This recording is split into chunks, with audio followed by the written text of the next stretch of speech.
총장님, 지금 검찰에 대한 국민의 신뢰가 굉장히 낮습니다.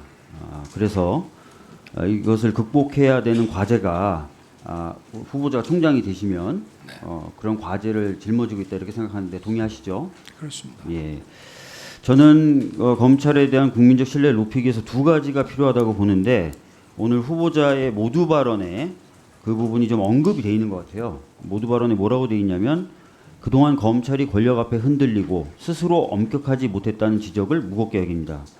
그렇죠. 그러니까 권력에 흔들리면 안 되고 또 스스로에 대해서도 엄격해야 됩니다. 이 두 가지를 지키게 된다면 저는 검찰이 국민의 신뢰를 회복할 수 있다라고 봅니다. 동의하시죠? 네, 그렇습니다. 네. 권력에 당당하기 위해서는 뭐 당연히 권력이 검찰에 대해서 부당하게 개입하는 일이 없어야 될 것이고 검찰도 부당하게 개입하는 권력에 대해서는 당당히 맞서야 될 것입니다. 동의하시죠? 네. PPT 하나 좀 띄워주시죠.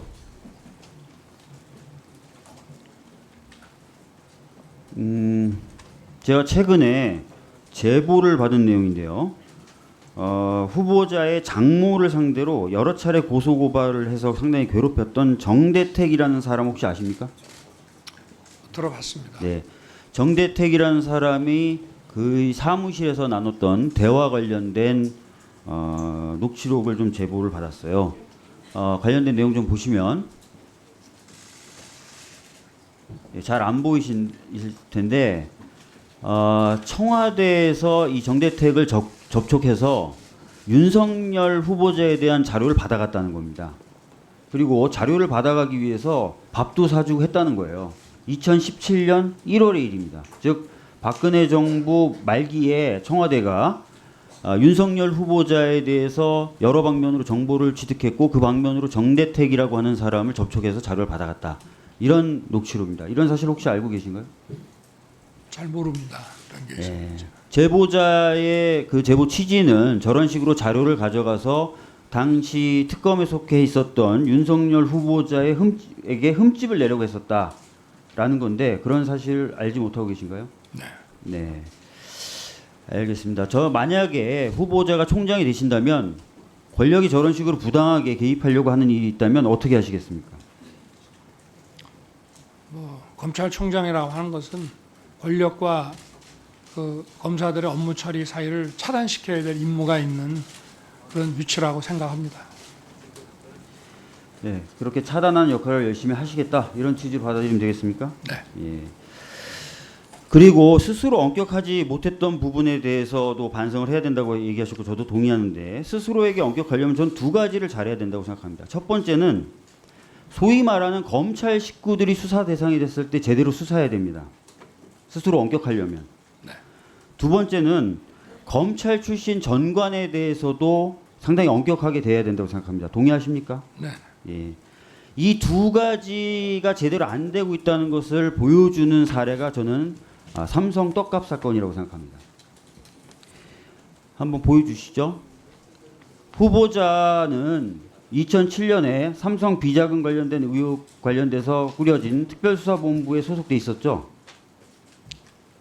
거기 이제 파견 나간 기억이 납니다. 네. 지금 제가 보여드리는 저 진술서는 당시 삼성의 비자금 의혹을 폭로했던 김용철 변호사가 내부 고발을 준비하면서 작성했던 진술서의 일부입니다. 보면은 자신이 관리해 왔던 여러 검찰 간부가 언급돼 있고 그 중에 한 명이 황교안 당시 공안 1과장이 언급이 돼 있습니다. 저 서류가 제가 알기로는 검찰에도 제출된 것으로 알고 있는데 보신 기억이 있으신가요? 저는 기억이 없습니다. 기억이 없어요? 네. 김용철 변호사가 내부 폭로를 위해서 내부 고발을 위해서 정의구현사재단 등과 함께 자료를 준비했고 그때 만들어진 진술서로서 검찰에 제출됐다. 저는 이렇게 알고 있는데 본 적이 없으신가요?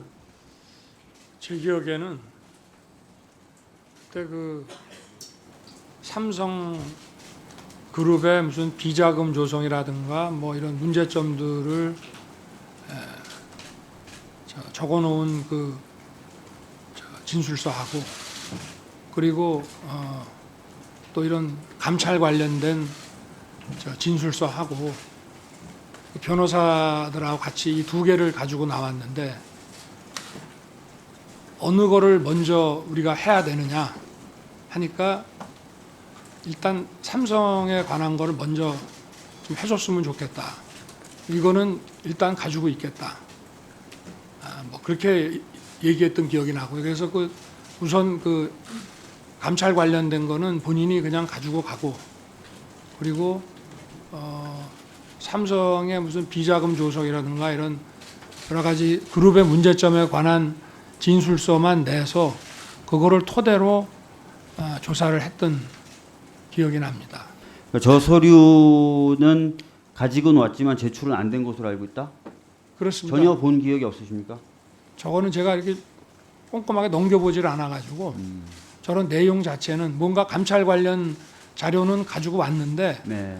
이제 당시에 저희 수사팀이 3개 팀으로 해가지고 하나는 에버랜드 팀, 하나는 자금 추적팀, 그 다음에 하나가 이제 이런 조사를 하는 팀인데 그 검사가 3인가 4밖에 없어가지고 그래서 좀 우선순위를 좀 정해야 되는 상황이었던 거로 기억이 됩니다. 그래서 일단은 삼성의 비자금에 관련된 부분을 먼저 조사하는 거로 하고 이건 아마 본인이 제출했다 그냥 가져가는 바람에 저희도 검토하지 못한 것으로 그러니까 제출했다가 가져간 것은 기억이 네. 나십니까?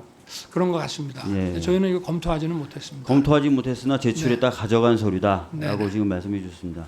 네. 근데 재미있는 게 황교안 당시 공안 1과장은 검찰을 그만두고 2012년도에 이맹희 씨 등이 이건희 회장을 상대로 4조 원대의 상속재산 회복을 청구하는 소송을 대리하기도 합니다.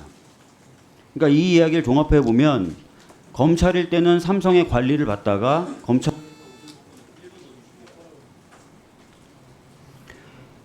검찰의 옷을 벗고 나서는 삼성의 사건을 수임하는 모습을 보여줬다라고 추측이 된다는 거죠.